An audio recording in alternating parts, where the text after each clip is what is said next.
여러분이 몰랐던 시크릿 피플들의 숨겨진 이야기 지금 바로 시작합니다. 고 서세원 유가족이 장례 절차와 함께 악성 루머에 강경 대응하겠다는 입장을 밝혔습니다. 현재 쏟아지는 갖가지 의혹들에 대한 소문들을 더는 가만두고 보지 않을 거라는 입장인데요. 피토하는 심정이라는 유가족들의 입장, 그리고 조금은 다른 반응을 취한 딸 서동주의 심경 고백 자세히 전해드리겠습니다. 서동주를 비롯한 고인의 유가족들이 고 서세원의 비보의 심경을 전했습니다. 서동주는 소속사를 통해 고인이 되신 아버지의 비보의 경황이 없어 공식적인 발표가 늦어진 점 양해를 구하는 말씀을 드린다.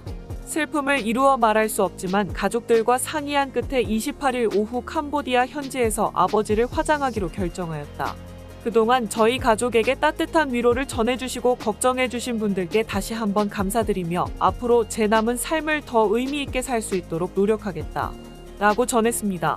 이렇게 서동주의 심경이 발표된 이후 곧이어 서세원 유가족 측의 단호한 입장문이 도착했습니다.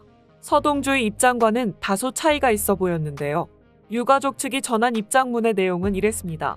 너무나 애통한 소식에 마음을 추스르지 못한 데다 낯설고 납득하기 어려운 타국에서의 여러 절차로 인해 이제야 유가족의 입장을 밝힌다.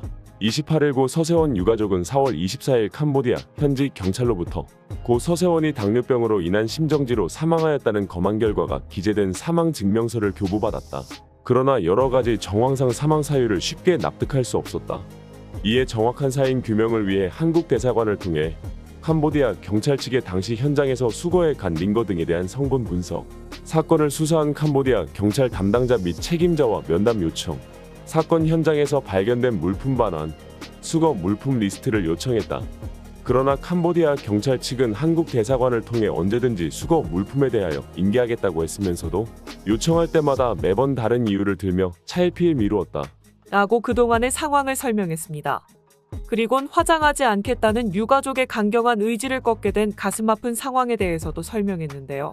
애당초 고인을 한국으로 운구할 생각을 갖고 캄보디아에 입국하였으나 그동안 고인이 안치되어 있던 캄보디아 지역 사원의 냉동 안치실은 여건이 너무나 열악했고 캄보디아 현지 사정과 운구를 위해 수반되는 절차 및 방법이 매우 복잡하여 짧게는 열흘, 길게는 한 달 이상 소요될 수밖에 없었다. 이러한 환경 속에서 우리 유가족은 시간이 갈수록 시신이 온전히 보존되기 어렵다고 판단하였고 결국 피를 토하는 심정으로 더 이상 지체할 수 없다고 의견을 모아 현지에서 화장을 진행했다. 이제 최대한 빠른 시간 안에 고인을 한국으로 모셔갈 것 이라고 알렸습니다. 또한 고인에 대해 쏟아지는 악성 루머를 언급하며 고인의 사망과 관련하여 수많은 억측과 가짜뉴스, 악성 루머가 언론 기사는 물론 각종 영상물과 게시글에 넘쳐나는 것을 접하고 더 큰 충격과 슬픔에 빠졌다. 행위자가 의식을 하든 안 하든 이는 유가족에 대한 잔인한 가해 라고 꼬집었습니다. 가해 행위가 지속될 경우 불가피하게 변호사의 도움을 받아 고인 사망에 대한 추측성 보도를 한 언론사 및 기자, 영상물 제작, 악성 루머 유포자 등을 찾아내서 민영사상의 책임을 묻겠다는 말씀을 드리지 않을 수 없다. 라고 법적 대응을 시사했습니다. 서세원이 세상을 떠났음에도 많은 사람들이 그를 향한 비난과 꾸짖음을 멈추지 않았습니다. 그래도 사람이 죽었는데 이처럼 모질게 대할 수 있냐는 사람도 있었죠. 하지만 서세원의 갑작스런 죽음 앞에서도 그를 비난할 수밖에 없었던 이유는 따로 있었습니다. 오랜 시간 이어진 가정 불화 때문이었죠. 아빠 서세원과 엄마 서정희의 이혼 후 딸 서동주는 아버지와 연을 끊었습니다. 부모와 자식이 연을 끊는다는 건 어쩌면 너무나도 어려워 엄두조차 내지 못할 일이며 생각지도 않았을 일. 허나 서세원은 그토록 헌신적으로 내조했던 아내를 수없이 오랜 시간 괴롭혔고 그 자식들 또한 극한 두려움에 벌벌 떨어야만 했습니다.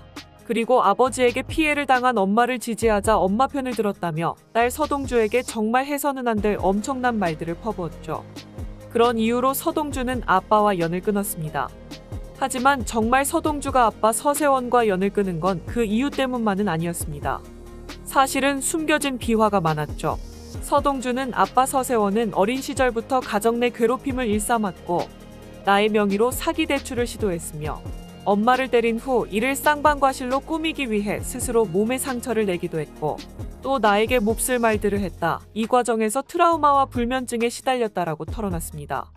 그렇게 가정불화에서 도망치기 위해 13살의 영어 한마디 못하는 타국에서 홀로 살 것을 선택했던 작고 작았던 동양아이. 이뿐만이 아닙니다. 아내 서정희는 19살 때 서세원에게 몹쓸 짓을 당했고 사실상 동거를 했습니다. 결혼식을 올린 것은 서정희가 딸 서동주를 낳고 2개월이 지나서의 일이었죠. 이때 그녀의 나이 21살.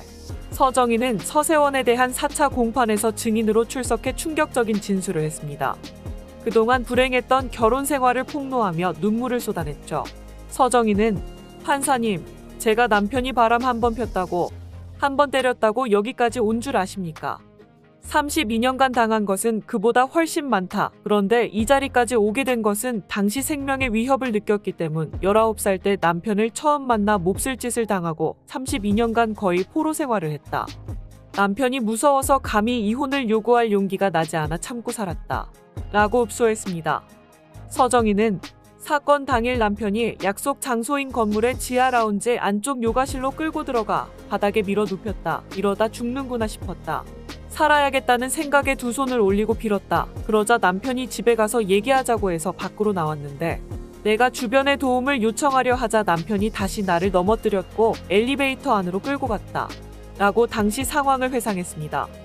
이날 증인신문에 앞서 공개된 해당 건물의 CCTV 동영상에는 실제로 서정희가 바닥에 넘어진 상태로 서세원에게 다리를 붙잡혀 엘리베이터 안으로 끌려가는 모습이 담겨 있었습니다. 이에 대해 서세원은 내가 공인이기 때문에 집에서 조용히 이야기하자고 말했지만 서정희는 일부러 사람들이 많은 곳에서 이야기하자며 누워서 발버둥을 쳤다. 그런 아내를 집으로 데려가려고 하면서 벌어진 일이라고 해명했습니다. 또한 이날 서정희는 남편을 목사로 만들면 모든 게 변할 수 있다는 믿음과 자녀들 때문에 가정을 지키려고 최선을 다했지만 결국 남편은 목사가 된 이후에도 변하지 않았다라고 강조했습니다. 이후 서세원 측 변호인은 서정희가 전무 목사가 있는 다른 교회에 다니는 문제로 불화를 겪다 이 사건이 일어난 것이 아니냐고 추궁했습니다. 이에 서정희는 작년 3월 남편의 여자 문제로 부부 사이에 다툼이 있었다. 그런데 나는 사과를 요구했지만 서세원이 오히려 그 여자를 건드리면 가만 안 두겠다. 이혼을 요구하면 가만 안 두겠다고 얘기한 뒤 집을 나가 2달 만에 다시 만나게 되면서 이 사건이 벌어졌다라고 거듭 해명했습니다. 서세원과 서정희의 불행했던 결혼 생활. 서세원이 모든 걸 안고 가겠다 말한 그 말의 진실은 과연 무엇이었을까요? 고 서세원의 장례는 서울 아산병원 장례식장 20호에서 한국코미디언협회장으로 치러집니다. 삼가 고인의 명복을 빕니다. 이상 시크릿 피플이었습니다.